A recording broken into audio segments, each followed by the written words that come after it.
शरद पवारांनी अभयसिंहराजे भोसले यांच्यावर अन्याय केला। शिवेंद्रराजे भोसले यांनी पवारांवर निशाणा साधला। अभयसिंहराजे भोसलेंना पद न दिल्यानं जिल्ह्यावर अन्याय केल्याचं शिवेंद्रराजे भोसले यांनी म्हटलंय।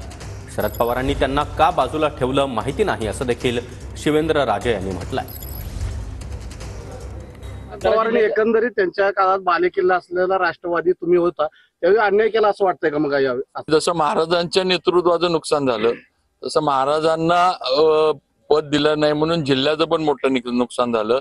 आज जे विषय भाऊंनी मांडला की अनेक प्रश्न वर्षानुवर्ष प्रलंबित आहेत।